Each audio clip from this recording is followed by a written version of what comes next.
सुसाय और इस सभा में जितना उपस्थित है भाई बहन मन के मोदी से स्वागत जनाना और ईश्वर बाप की भी धन्यवाद होगा कि हम इनके सुंदर से अगुवाई करके यहाँ तक ले पहुँचा है और सब ईश्वर के वचन सुनने के लिए जमा हो ही फिर से मैं स्वागत करूँगा और इस सभा के शुरू करे के लिए हम इन परमेश्वर से प्रार्थना करबो।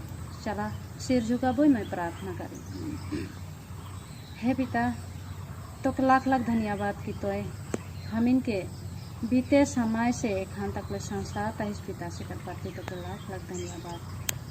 हम इन पापी है कि फिर भी तो हम इनके नहीं छोड़ीसला और एखान तक ले तो बचाए रहे किस पिता से कर पाती तो धन्यवाद। और इस सभा में जितना उपस्थित आहन भाई बहन मन तोर बचान सुने के लिए आहन पिता, तो ई मन कर संग साथ रह ताकि मन अच्छा से सुन के अपन मान में रख के तोर दूसरी आगमान तक ले तैयार हो के रहे कर पाए पिता।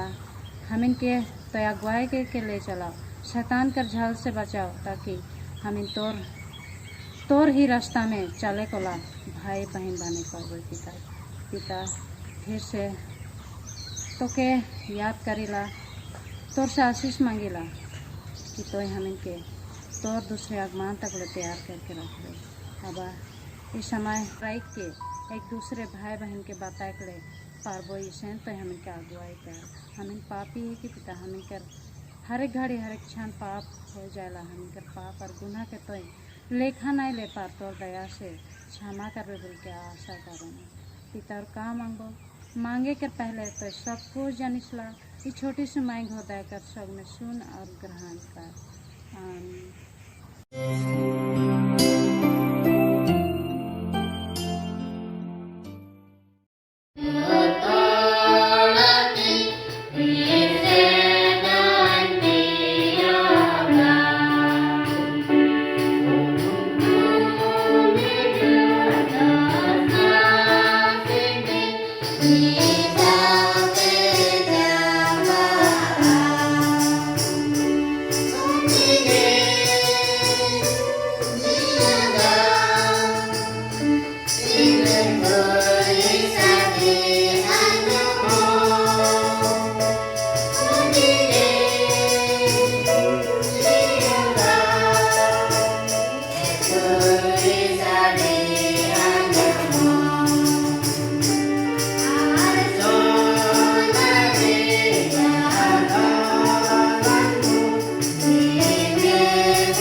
झूठ से पाप, पाप से मृत्यु। परमेश्वर ने आदम और हवा को बनाया। ईश्वर का आज्ञा आदम और हवा के लिए दिया गया था, जो कि उत्पत्ति 2:17 में लिखा है।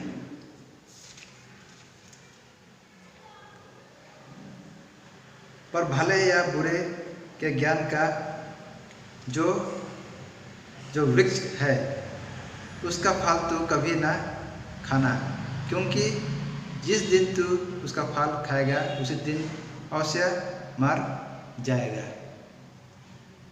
तब यहाँ पर परमेश्वर ने भले और बुरे का ज्ञान का जो पेड़ है, वृक्ष है, उसको कभी नहीं खाने के लिए उनको बोला गया था। लेकिन शैतान जो है एक सांप के रूप में वहाँ पर उस पेड़ में था, और पेड़ में शैतान जो है किस तरह से उनको जो है बहकाता है, जो कि उत्पत्ति 3 उसका 4 पद में लिखा है।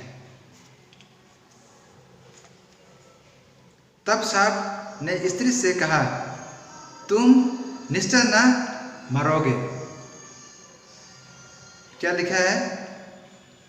सांप ने कहा तू निश्चय न मरोगे। और इसलिए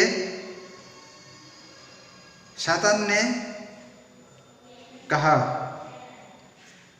आदम हवा नहीं मरेंगे। शैतान जो है उनको उत्साहित देता है, लेकिन ईश्वर ही सच बोला था। आदम ने सच में मृत्यु को देखा, जो कि रोमी 6:23 में लिखा है। आइए हम वहाँ पर देखेंगे।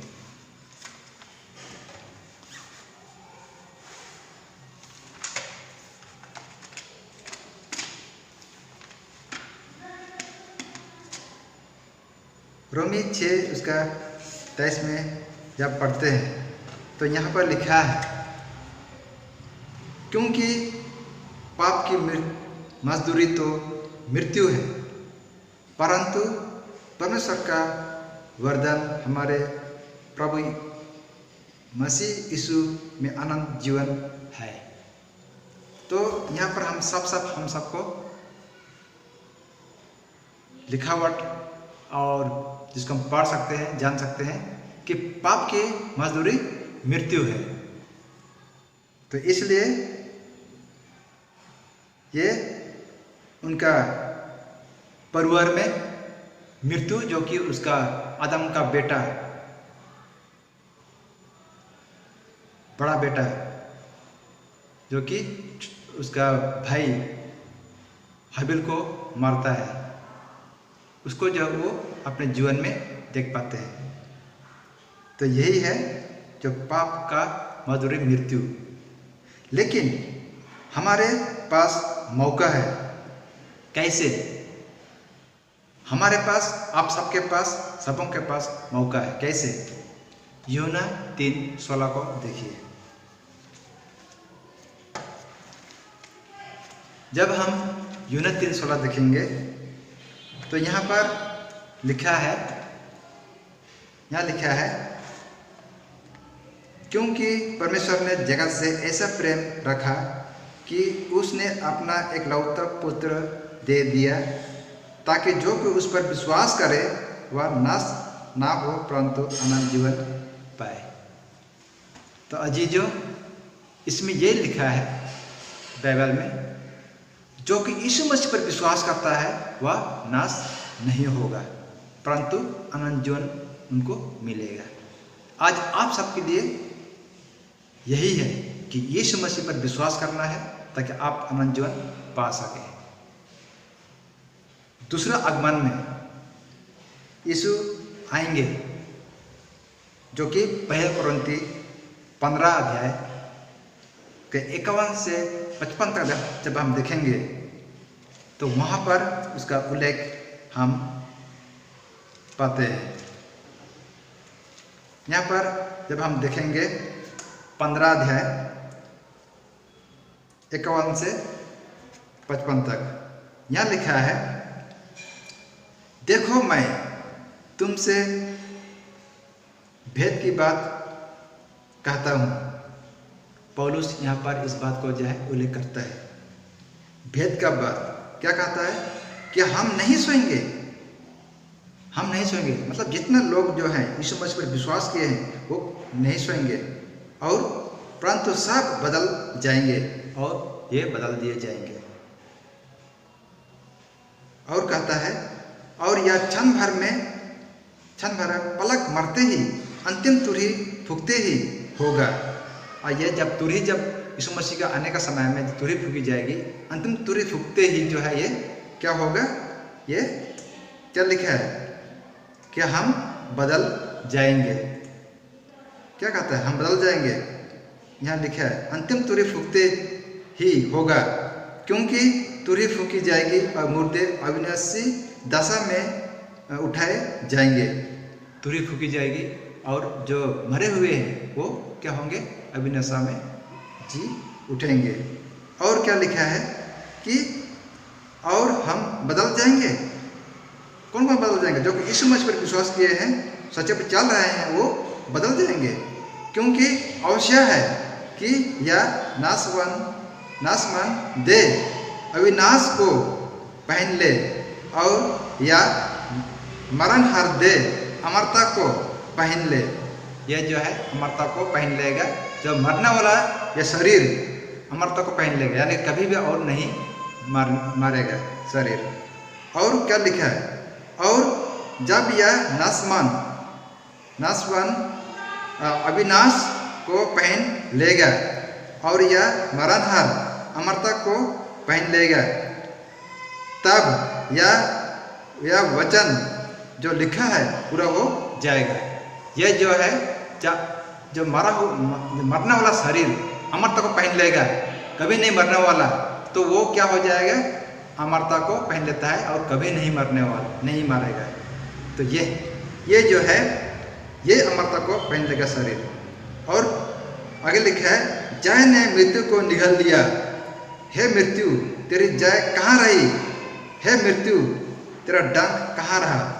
तो ये जो यहाँ लिखा है कि तेरा यह डंक कहाँ रहा और तेरा मृत्यु कहाँ रहा बोल के। और आगे लिखा है कि पहला थिस्सलुनीकियों 4 अध्याय और उसकी 16 से लेकर हम 17 तक जब पढ़ेंगे तो यहाँ पर हम पाएंगे कि पहले थिस्सलुनीकियों में जब पढ़ेंगे तो वहाँ पर लिखा है, यहाँ पर हम देखेंगे 4 अध्याय उसका 16 और 17 को पढ़ेंगे। यहाँ पर लिखा है कि क्योंकि प्रभु आप ही स्वर्ग से उतरेगा और उस समय ललकार और प्रधान दूत का शब्द सुनाई देगा। परमेश्वर का पुत्र जो है यीशु मसीह जब स्वर्ग से इस पृथ्वी में आएंगे तो प्रधान दूतों का आवाज जो सुनाई देगा और परमेश्वर की तुरही फूंकी जाएगी। क्या होगा, परमेश्वर की तुरही फूंकी जाएगी और जो मसीह में मरे हैं वे पहले जी उठेंगे। क्या कहता है, जो यीशु मसीह पर विश्वास किया है वो पहले जी उठेंगे। तब हम जो जीवित और बचे रहेंगे उनके साथ बदलों पर उठा लिए जाएंगे कि हवा में प्रभु से मिले। और जितने हम जीवित रहेंगे, नहीं मरे हैं और यीशु मसीह पर विश्वास करते हैं, तो हम सब जीवन भी बदल दिया जाएगा। हम बदल जाएंगे और हवा में प्रभु से मिलने के लिए हम जाएंगे और इस रीति से हम सदा प्रभु के साथ रहेंगे। और क्या कहता है कि इसके बाद जो है हम सदा प्रभु के साथ हम रहेंगे। कितना बहुत खुशी का बात है। इसलिए यीशु पर विश्वास करना है, यीशु में समर्पित होना है, दुनिया से अलग होना है, सच्चाई पर चलना है, यीशु का आज्ञा पालन करना है। और ये क्यों आइए हम इसको देखेंगे। पहले यूहन्ना 5:12 को हम पढ़ेंगे। पहले यूहन्ना उसका 5 का 12 को देखेंगे।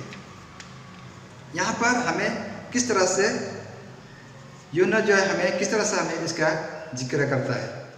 5 का 12 लिखा है, जिसके पास पुत्र है उसके पास जीवन है, और जिसके पास परमेश्वर का पुत्र नहीं उसके पास जीवन भी नहीं है।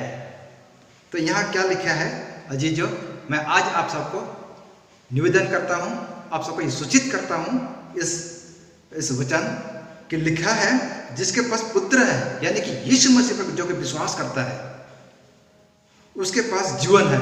उसके पास क्या है? जीवन है, यानी कि वो अगर मर भी जाए तो फिर जो जीव उठेंगे, जब प्रभु यीशु मसीह स्वर्ग में आएंगे, स्वर्ग से इस पृथ्वी में आएंगे, तब वो जी उठेंगे। और जिसके पास परमेश्वर का पुत्र नहीं, क्या कहता है? जो परमेश्वर का पुत्र यानी कि यीशु मसीह पर जो कि विश्वास नहीं करता है, उसका आज्ञा पालन नहीं करता है, उसके रास्ते पर नहीं चलते हैं, उसके पास जीवन भी नहीं है। क्या लिखा है?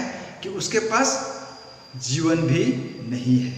अजीजों, आज मैं आप सबको बताना चाहता हूँ कि अगर आप जीवन पाना चाहते हैं, अमर तक पाना चाहते हैं, तो यीशु मसीह पर विश्वास करें और उसके आज्ञा का पालन करें और उसके रास्ते पर चलें, ताकि आप अनंत जीवन पा सके।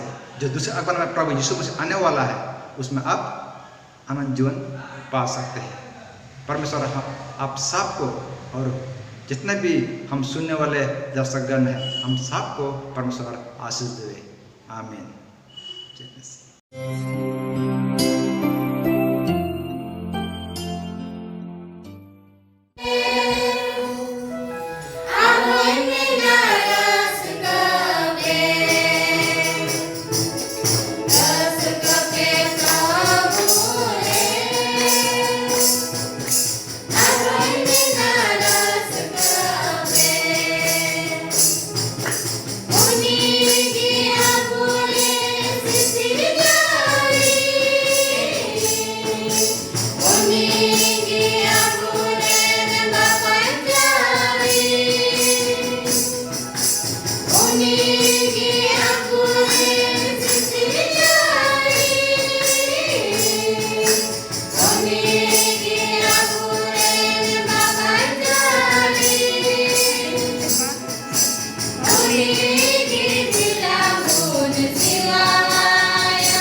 स्वर्ग र पृथ्वी बनाउने हाम्रो परम धन्यमा बस्ने पवित्र परमेश्वर बुबा, म तपाईँलाई धन्यवाद दिन चाहन्छु, किनभने आज हामीले भजन सबै हामीले आफ्नो छोरा आफ्नो छोरी मिलेर जमघट गर्ने अवसर मौका दिनुभयो। आज हामीले प्रभुमा आत्मामा भएर हाम्रो सम्पूर्ण जीवन सम्पूर्ण प्राण दिएर हामीले बाजागाजा बजाउँदै तपाईँको महिमा गरेका छौँ।